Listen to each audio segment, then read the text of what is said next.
저는 오늘 여러분과 함께 민수기 6장 24절에서부터 26절의 말씀을 가지고 나눌 설교의 제목은 하나님의 축복입니다.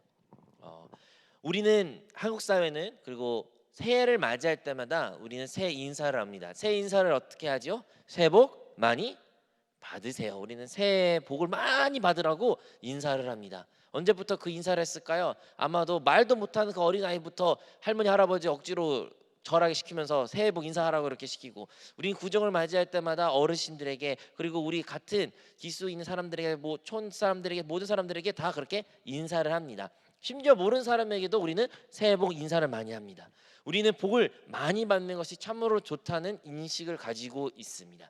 그리고 신앙생활하는 사람도 그 마음은 크게 다르지 않는 것 같습니다. 우리도 신앙생활하면서, 교회 생활하면서, 하나님을 믿으면서, 예수님을 영접하면서 우리도 그럼에도 불구하고 하나님으로부터 복을 많이 받고 싶다라는 마음은 동일한 것 같아요. 하지만 교회에서는 우리는 흔히 복을 많이 주세요라고 말하기보다는 조금 더 아름답게 축복을 많이 주세요라고 말하곤 합니다. 그죠? 그래서 교회 다니는 사람들은 하나님께 기도할 때 하나님 축복해 주세요, 하나님 축복을 해주시고, 뭐 축복을 위하여 구하고, 축복이라는 단어를 많이 들을 것입니다. 하지만 이 축복이라는 단어 자체는 원래는 복을 빌다라는 뜻이지만, 교회 안에서 사용하는 이 축복이라는 단어는 조금 더 세상 사람 사용하는 그 복이라는 개념이랑 좀 더 유사한 것 같습니다. 그래서 조금 그런 용어적인 차이는 있지만, 제가 오늘 여러분과 함께 나누는 이 축복은 바로 하나님께서 우리에게 주시고자 하는 그 복에 대해서 이야기하는 것입니다. 하나님은 우리에게 복 주신 좋으신 하나님인 줄로 믿습니다. 오늘의 본문의 말씀에 민수기에 기록된 것처럼 하나님이 모세와 아론을 불러시고 이들에게 이 말을 백성에게 전하라는 거예요. 어떤 말이었습니까? 바로 하나님은, 여호와는 그 백성에 뭘 주신다는 거예요? 내게 복을 주시고. 하나님은 복을 주시는 그 말을 백성들에게 선포하라고 아론과 그리고 모세를 불렀습니다. 그들에게 복만 주는 것일까요? 하나님은 너를 지키시며라고 말합니다.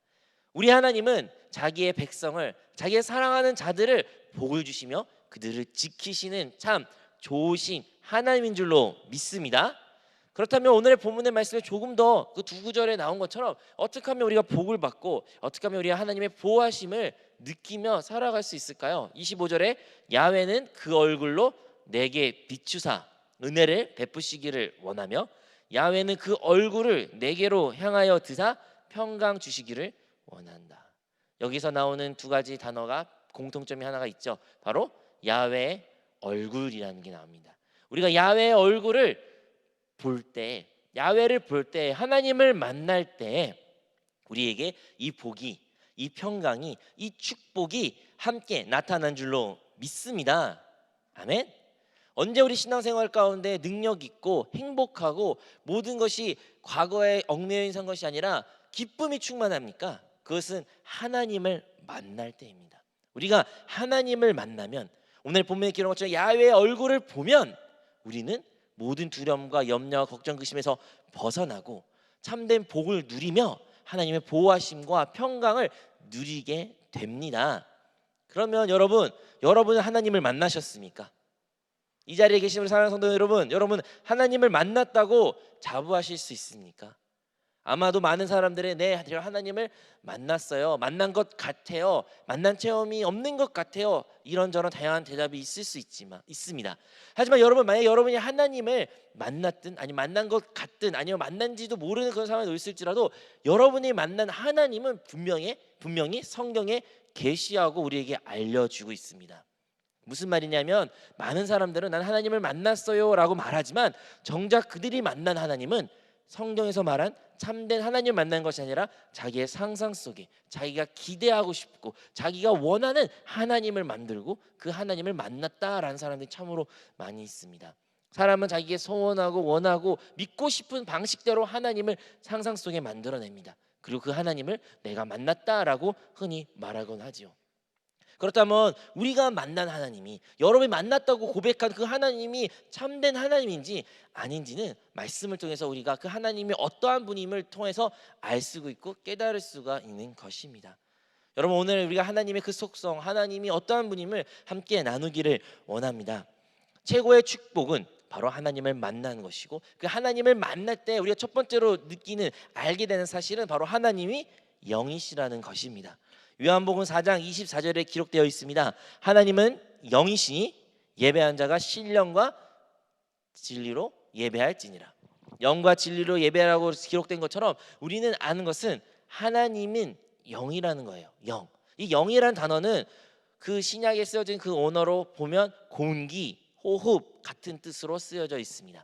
여러분은 영을 조금 어렵게 이해할 수도 있어요. 세상 가운데 우리가 흔히 쓰는 용어가 아니기 때문이죠. 하지만 우리가 신앙생활을 하고 하나님을 믿는다면 이 영이라는 단어는 너무나 많이 쓰여진 단어이고 우리가 잘 알아야 되는 단어이고 우리가 입술로 고백해야 되는 단어입니다. 하나님을 믿는다면서 영에 대해서 모르고 영에 대해 말하지 않고 영을 무엇인지 어떻게 부르는지 알지 못하면 그것은 온전히 하나님을 알지 못한 것이고 하나님을 만나지 못한 것입니다. 왜냐하면 하나님은 분명히 영이시다라고 기록되어 있기 때문입니다. 구약에는 하나님의 영이란 존재가 없습니다. 구약에서는 하나님은 지존자, 하나님은 모든 만물을 창조하신 창조주, 하나님은 우리의 승리를 갖고 오신 야훼의 깃발처럼 다야말로 하나님을 지칭하지만 예수님께서 이 땅에 오시어 우리에게 계시해 주시고 우리에게 알려주신 하나님은 바로 하나님은 영이시다라는 거예요. 하나님은 영이시다. 우리도 거듭난 영이 있어 우리에게도 영이 있기 때문에 그 영이신 하나님을 만날 수 있고 경배할 수 있으며 그 영 안에 있을 때 참된 실제로 우리가 누릴 수 있게 되는 것입니다. 사랑하는 성도 여러분, 여러분 하나님의 영이신 줄로 믿으십니까? 여러분에게 거듭난 영이 있다는 것을 아십니까? 그러면 여러분이 드려진 예배는 여러분 거듭난 영 안에서 드려지는 예배여야 합니다. 영이라는 단어가 어려울 수가 있어요. 영은 아까 말한 것처럼 호흡, 바람입니다. 호흡은 무엇입니까? 호흡은 우리가 공기를 우리 안에 받아들인 것과 같아요. 왜 하나님은 영이실까요? 왜 하나님은 이런 호흡으로 우리에게 알려주고 계시해 줬을까요? 그것은 하나님을 믿는다는 것, 하나님의 자녀가 된다는 것, 하나님께 거듭난다는 뜻은 바로 받아들인 것과 매우 밀접하게 관련되어 있기 때문입니다. 영접하는 자, 곧 그의 이름을 믿는 자는, 여기서 영접이란 단어는 받아들이다는 거예요. 예수님의 이름을 받아들인 사람, 하나님의 호흡으로 하나님의 그 생명을 받아들인 사람, 예수님께서 제자들이 나타나시어 죽고 부활하시고 이제 그들에게 성령을 받으라 하실 때 그들의 숨을 내쉬면서 성령을 받으라 말씀하신 것 같이 받아들이는 것, 무엇을? 하나님의 영, 그 성령, 호흡을, 그 영이라는 것을 우리는 깨달아야 될 줄로 믿습니다. 그리고 이 호흡은 우리와 생명과 밀접한 관계가 있습니다. 여러분, 이 주 가운데 호흡 없이 숨을 참으면서 최대로 참을 수 있는 분이 몇 분이나 계실까요? 몇 분 될까요? 3분? 4분? 5분? 7분? 아무리 길어도 10분 내외일 겁니다. 우리는 호흡 없이 살 수 없는 존재입니다. 이와 마찬가지로 하나님은 우리에게 호흡 같은 이 영적인 존재에게 눈엔 보이진 않지만 우리에게 생명 주신 존재임을 우리는 알아야 합니다. 하나님은 영이십니다. 또 다른 말로 하면 하나님 우리의 생명 대신 주이십니다. 여러분, 골로새서 3장 4절에는 우리의 생명이신 그리스도라고 말합니다. 예수님께서는 자기 자신을 뭐라고 말했습니까? 나는 길이요 진리요 그리고 마지막으로 생명이라고 말합니다. 하나님의 영이시라는 그 참된 의미는 바로 우리가 그 눈에 보이지 않는 공기와 같지만 우리가 들여 마셔서 우리 안에 받아들이는 그 영과 같은, 그 호흡과 같은 그 하나님의 영이 우리 안에 함께 계심을 우리는 기억해야 될 줄로 믿습니다. 하나님을 만난 사람들은 하나님이 영이신 걸 알아요. 비록 공기와 같이 눈에 보이지 아니할자로 바람같이 느낄 수 있는 존재, 바로 우리 하나님이십니다. 우리가 어떤 우상을 만들고 눈에 보이는 어떠한 것이 복이고 그것이 하나님이다라고 착각한 것은 다 우상입니다. 여러분이 생각하시는, 여러분이 원하고 바라고 그토록 되기를 원한 그 무엇인가 있을지라도 그것이 만약에 잡히고 눈에 보이며 여러분이 습득할 수 있고 가질 수 있는 것들이라면 그것은 참된 하나님이 될 수 있지 않습니다. 우리 하나님은 영이신 하나님이시기에 그 영적인 존재, 우리가 거듭난 영으로 하나님을 예배하고 경배할 때 우리 그 하나님을 모두 만날 수 있는 줄로 믿습니다. 두 번째로 우리는 하나님이 바로 사랑이라는 것을 알아야 됩니다. 요한일서 4장 8절에 이렇게 기록되어 있습니다. 사랑하지 아니한 자는 하나님을 알지 못하나니 이는 하나님은 사랑이심이라. 두 번째, 하나님의 존재 어떻게 우리가 표현할 수 있을까요? 바로 하나님은 사랑이다. 하나님은 사랑이라는 고백이 매우 중요합니다. 신약의 가장 많은 부분을 작성했던 사도 바울은 갈라디아서 2장 20절에 이러한 고백을 합니다. 우리가 너무 잘 아는 고백이죠. 시작은 서도 너무 잘 알아요. 우리 한번 같이 읽어볼까요? 내가 그리스도와 함께 십자가에 못 박혔나니 그런즉 이제는 내가 사는 것이 아니요 오직 내 안에 그리스도께서 사시는 것이라. 여기까지 우리가 너무 잘 알고 우리가 많이 고백한 구절입니다. 하지만 그 구절이 거기서 끝나지 않아요. 이제 내가 육체 가운데 사는 것은 나를 사랑하사 나를 위하여 자기 자신을 버리신 하나님의 아들을 믿는 믿음 안에 사는 것이라. 사도 바울의 이 갈라디아서 2장 20절의 구절의 큰 또 중요한 축은 바로 나를 사랑하사 나를 위하여 죽으신 하나님의 아들의 믿음의 고백입니다. 우리는 압니다. 예수님이 사람들의 인류의 죄악을 위하여 그 십자가에 죽으심을 우리는 압니다. 예수님은 우리 때문에 죽으신 줄 압니다. 예수님은 나의 죄 때문에 죽었다는 개념보다는 그냥 관념적으로 혹은 우리가 그냥 알고 있는 습관적인 기회로 맞아 예수님 나를 위해 죽었어 라고 고백하지만 사실은 사도 바울이 고백한 것처럼 예수님은 우리를 위해서 죽었다는 개념보다는 나를 위해서 정말로 보잘것없는 나를 위해서 죽으신 예수님이시구나. 이것을 깨닫는 것이 진정한 하나님을 만난 사람입니다. 하나님 만난 사람은 그 예수님의 죽으심이 예수님의 그 십자가가 예수님께서 그 뜨거운 피를 흘린 그것이 나를 위한 것인 줄 깨닫게 되는 것입니다. 여러분 하나님을 만나셨습니까? 그렇다면 여러분 하나님의 사랑을 아십니까? 하나님 사랑을 체험하십니까? 우리는 많은 경우에 하나님 나를 사랑하지 않아, 하나님 나의 기도 응답하지 않아, 하나님께서는 나를 미워하시기 때문에 나를 이렇게 힘들게 둘 거야 라고 생각합니다. 눈에 보이는 어떠한 환경과 물질적인 부족과 아니면 내 뜻대로 이루어지지 않는 것으로 인하여 다른 사람들의 상처로 인하여 우리는 하나님이 나를 사랑하지 않은 아니면 사랑을 충분히 받지 못한다는 고백을 하곤 합니다. 하지만 그것은 온전히 하나님을 만나지 못하는 것이고 혹은 우리의 미성숙한 신앙생활의 모습으로 인해 우리가 잘못 알고 되는 착각들입니다. 과연 사랑이라는 것은 물질로 눈에 보이는 것으로 모든 것이 판단되고 그것이 가치가 매겨지는 것일까요? 그것이 진정한 사랑일까요? 제가 여러분 사랑한다 해서 제가 큰 선물을 주면 그 선물 자체가 과연 사랑의 전부일까요? 아니면 그 선물을 전달해주는 그 사람의 마음이 더 중요한 것일까요? 요즘에 사랑하는 사람들은 너무나도 영특해가지고 아무리 작은 것을 줘도 그 액수가 그 부피가 크기가 크지 않으면 받지 않으려고 해요. 옛날 같으면 작은 교회에서 나눠진 선물, 작은 어떠한 간식이라도 어린 친구들이 되게 좋아했지만 요즘에는 간식 같은 거를 줘도 엄마가 먹지 말래요. 이거 가지면 안 된대요. 나 집에 많이 있어요 하면서 거절한 모습들을 많이 보입니다. 선물이 감사가 그 사람의 마음, 그 사람의 어떠한 뜻을 반영하기보다는 눈에 보이는 것에서 정의가 될 때가 너무 많이 있습니다. 과연 그런 것이 성경에 말하는 사랑일까요? 한 예화를 제가 들었습니다. 한 남편이 열심히 가정부로서 가정을 돌보는 아내가 너무나 힘들어하는 것을 보고 집에서 맛있는 거를 뭐 주문해서 오늘은 요리하지 말고 집에 홀로 있을 때 그냥 시켜 먹으라 해서 10,000원을 건너줬다고 합니다. 그리고 이 어머니는 이 아내는 이 10,000원을 가지고 자기 시아버지한테 찾아가 평소에 용돈을 자주 못 드려 너무 죄송하다고 시아버님 이거 가지고 밖에 나가서 맛있는 거 하나 사드시라고 말하면서 전달했다고 합니다. 이 시아버지는 이 10,000원 받아 너무 기쁜 나머지 그 노인정 가가지고 그 자기 며느리가 자기 생각해서 10,000원을 줬다고 자랑을 했습니다. 결국엔 그 10,000원 쓰지도 못하면서요.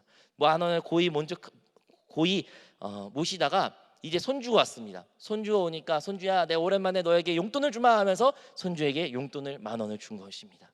이제 이 손주는 너무 기쁜 나머지 감사합니다 하면서 용돈을 받아서 엄마한테 달려옵니다. 엄마 제가 사고 싶은 책가방이 이 10,000원으로 못 사지만 그 사는 것에 보태주세요 해서 다시 엄마한테 돌려줬다고 합니다.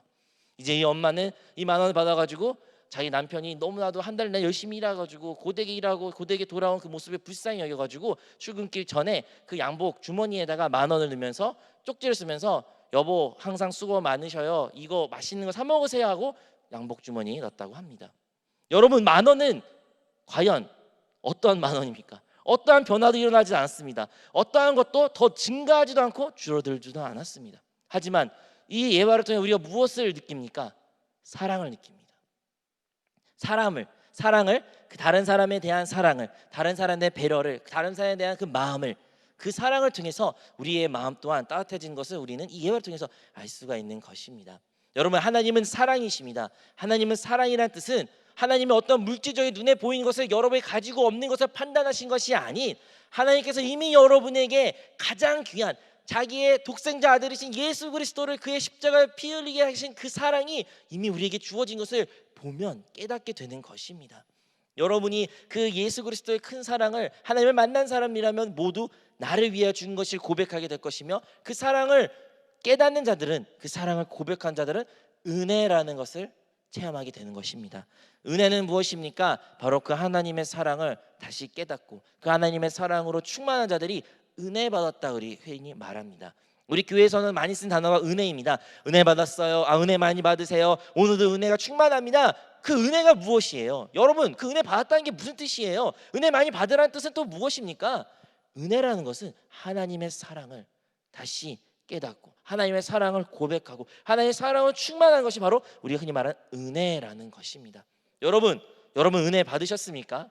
여러분, 하나님의 사랑이 예수 그리스도께서 여러분 한 사람을 위해 죽으셨다는 것을 믿어지십니까? 그 하나님을 만난 사람은 하나님의 사랑이심을 알게 될 것이며 그것을 고백하게 될 줄로 믿습니다. 그리고 하나님의 사랑을 아는 자들은 은혜가 충만하여 그 은혜가 결국에는 그들의 상황에 놓인 그 모든 어려움과 역경과 환경을 이겨내게 할 것입니다. 은혜가 우리를 치유게 할 것이며 은혜가 우리의 삶의 문제를 해결하게 될 것이며 은혜가 우리 아픈 상처도 치유하고 은혜가 우리 인생의 답이 될 것입니다. 은혜로 사는 자가 우리 모든 성도가 되기를 주님의 이름으로 축원드립니다. 우리의 은혜는 사랑이신 하나님을 만날 때 비로소 채워집니다. 세 번째로는 하나님은 빛이십니다. 요한일서 1장 5절에 이렇게 기록되어 있습니다. 우리가 그에게서 듣고 너희에게 전하는 소식은 이것이니 곧 하나님은 빛이시라. 그에게는 어둠이 조금 더 없으시다는 것이니라. 세 번째 하나님의 속성은 바로 하나님은 바로 빛이시다라고 말합니다. 빛이 있는 곳 가운데는 어떠한 어둠도 없습니다. 하나님은 빛이기 때문에 모든 것을 밝히시고 모든 것을 보게 하시며 모든 것을 알게 깨닫게 하는 그 역할을 한다는 것을 우리는 알아야 됩니다. 하나님을 만났다, 하나님을 내가 만났습니다. 이 고백이 무슨 뜻입니까? 빛이신 하나님을 여러분 만났다는 거예요. 그렇다면 하나님은 여러분을 어떠한 모습으로 비춰주셨습니까? 어떠한 부분을 여러분 하나님의 빛이 와닿았습니까? 여러분은 여러분 존재에 대해 어떠한 존재인지 알고 계십니까? 하나님을 만나는 사람들은 자기 자신이 어떠한 존재인지 뼈저리게 깨닫게 됩니다. 하나님을 섬긴다, 하나님을 안다, 내가 하나님의 율법을 지킨다, 하나님의 뜻대로 산다, 기록된 것을 다 지키고 금식도 하며 내가 죄를 짓지 않는다 당당히 말했던 수많은 바리새인들과 서기관들 율법학자들이 있었습니다. 예수님 시대에 그러한 자들이 수두로 많이 있었지만 그 사람들이 했던 일은 다른 사람들의 그렇게 살지 못한 것에 대해 정죄하고 그들을 비판했습니다. 예수님이 그들에게 다가 말합니다. 사람이 자기의 눈에 큰 들보 있는 것도 보지 못하면서 다른 사람을 향하여 비판하는 것이 얼마나 어리석은가. 여러분, 예수님께서 그 비유를 말씀하셔 본 것은 바로 그들이 하나님을 진정으로 만나지 못했기 때문에 자기 눈에 있는 큰 들보를 보지 못한 것입니다. 하나님이 여러분을 만나 주셨다면, 여러분이 하나님을 만났다면 여러분은 여러분 눈에 있는 그 큰 들보를 보게 될 것입니다. 내 존재에 대해 다시 한번 참되게 알게 될 것이며 그래서 비로소 우리는 다른 사람들을 향한 비판과 정죄와 그들의 부족한 데에서 마음에 상처받은 것에서 이야기하는 것보다 내가 얼마나 죄인이고 내가 얼마나 죄인 중에 괴수고 내가 얼마나 하나님 앞에 서지 못한 존재이며 내가 죽을 만한 존재였다는 것을 깨닫게 하는 것이 바로 하나님의 빛이십니다. 우리가 하나님의 빛 가운데 거하지 않기 때문에 다른 사람들을 쉽게 정죄합니다. 우리가 성령의 빛 가운데 거하지 않기 때문에 다른 사람들이 나에게 했던 말실수, 상처들이 너무나 크게 보이고 도리어 그들을 비판할 수 있게 되는 것입니다. 우리가 하나님의 빛 가운데 있지 않기 때문에 우리는 항상 눌림이 있고 소극적이며 당당하지 못한 모습도 우리 안에 있습니다. 우리가 주님의 빛 가운데 있지 않기 때문에 내가 누구인지, 나의 진짜 문제 나도 모르는데 내 마음 상태 나도 모르고 내가 앞으로 살지 어떻게 살아야 지 알지 못하며 답답한 그것 산 이유가 바로 우리가 주님의 빛 가운데 놓이지 않는 것인 것을 우리는 알아야 합니다. 빛은 하나님의 빛은 참된 실제를 우리에게 보여집니다. 하지만 우리가 하나님의 빛이 없으면 거짓을 참된 실제처럼 믿게 됩니다. 거짓말인데도 불구하고 허상에도 불구하고 이게 마치 전부인 마냥 이것이 나를 살려줄 것 마냥 우리는 그것을 세상의 가르침과 유행과 그 뜻에 따라 우리는 믿고 우리 인생을 살아가게 된 것입니다. 왜 우리는 그렇게 헛된 것에 잘못된 것에 가르침에 인도받으며 사는 것입니까? 그것은 빛의 부재라는 것을 우리는 기억해야 됩니다. 우리에게 수많은 상처들이 있고 수많은 아픔들이 있고 수많은 것들이 눈물들이 있을지라도 성령님의 빛 비추심을 통해 하나님의 빛이라는 것을 우리가 만남을 통해 우리의 온 존재가 그 보지 못한 다른 면까지 보여주게 된다면 우리 입술 가운데는 하나님께 용서를 구하게 될 것이며 그 용서를 구한 우리 모습을 보면서 다른 사람조차도 용서할 수 있게 된 것입니다. 예수님께서 말씀하셨습니다. 너희 죄가 용서받기를 원하냐? 그러면 먼저 모든 제사를 내려놓고 네가 가서 용서할 사람들 용서를 구하고 용서할 사람에게 용서를 먼저 하고 하나님께 오라고 주님은 말씀하셨습니다. 왜 우리는 다른 사람을 용서하지 못할까요? 그것은 내가 주님의 빛비침에 내가 어떠한 존재인지라는 것을 아직 보지 못했기 때문입니다. 하나님을 만나셨습니까? 여러분 하나님 만나셨으면 우리 모두가 하나님의 빛 가운데 있는 자인 줄로 믿습니다. 사랑하는 성도 여러분, 우리는 모두 부모님으로부터 큰 사랑을 받았다라고 많이 익혀 듣고 이렇게 알고 있습니다. 맞죠? 큰 사랑을 받았죠. 여러분 부모님한테 사랑받았다는 것을 언제 느끼십니까? 언제 느끼시나요? 뭐 여러분에게 새로운 최신 핸드폰을 사주거나 아니면 여러분의 뭐 등록금을 마련해서 등록금을 내주실 때나 아니면 여러분의 맛있는 음식을 준비해서 차려주시거나 뭐 다양한 방법으로 여러분의 부모님의 사랑을 마저 부모님 나를 사랑하셔라 느끼는 그런 접촉점 아니면 어떤 계기가 있을 것입니다. 어떤 사건을 마저 부모님 나를 사랑해라고 느껴지요. 하지만요 나이를 먹고 나 또한 부모가 되고 내가 자식을 낳고 내가 그 자식을 키우고 그들과 함께 시간을 보내면서 그 부모의 마음을 깨달을 때 부모의 사랑은 그러한 눈에 보이는 물리적인 사랑에 국한된 것이 아니라 그 존재만으로도 사랑이라는 것을 느끼게 됩니다. 그것을 언제 또 느낀지 아십니까? 부모님이 돌아가실 때입니다. 그 부모님이 존재만으로 이 땅에 같이 숨쉬고 그냥 나에게 이제 어떻게 보면 병원도 모셔야 드려야 되고 내가 섬겨야 되고 용돈도 드려야 될 존재에도 불구하고 나에게 어떠한 유익한 이익을 주는 존재가 아닐지라도 부모님 그 존재만으로도 나를 사랑하시고 나를 많이 아끼신 분이 계시구나, 나를 응원하신 분이 있구나, 내 편 되신 분이 계시구나, 그 이유 그거 하나만으로도 그 자식은 부모님의 사랑을 느끼게 됩니다. 그것을 어떻게 사람이 성장하면서 느끼게 된 과정이오니 이와 같이 우리의 신앙생활도 성장하면 성장할수록 하나님의 사랑이 달라지게 되는 것입니다. 처음에는요 우리 신앙생활은 하나님의 축복은 눈에 보이는 나의 기도 제목에 보이는 것에 국한될 수도 있습니다. 맞아, 이것이 응답됐어, 할렐루야, 하나님이 나를 치유해줬어, 하나님이 이걸 나 해줬어, 돈을 채워주셨어, 이걸 해주셨어, 저걸 해주셨을 때 우리는 하나님을 당연히 찬양해야 되고 하나님의 그 영광을 올려드려야 됩니다. 하지만 하나님의 축복은 그것에서 국한되거나 한정되지 않습니다. 우리가 신앙생활을 하면서 영적으로 성장하면 성장할수록 아버지의 마음을 알면 알수록 우리 또한 하나님 마음을 품어 다른 사람들을 양육하고 그들을 함께 신앙생활을 성장하는 모습을 통해서 알 수 있는 것은 바로 하나님은 언제나 나를 사랑하셨구나, 변함없이 나를 사랑하시구나, 지금도 나를 눈동자같이 바라보고 계시고 나를 기다리고 계시며 나에게 복을 주신 분이시구나 라는 것을 깨닫게 됩니다. 사랑하는 여러분, 저는 여러분들이 하나님의 그 축복을 많이 이미 받았다고 그리고 그것을 체험하고 고백하는 성도가 되기를 원합니다. 여러분 그렇게 하나님의 축복을 많이 받았다고 고백할 수 있는 근거는 오직 하나님을 만날 때 가능합니다. 여러분 하나님을 만나셨으면 여러분이 하나님을 만나셨으면 여러분은 하나님의 그 놀라운 그 사랑과 그리고 그 빛과 그 모든 것을 여러분 체험할 줄로 믿습니다.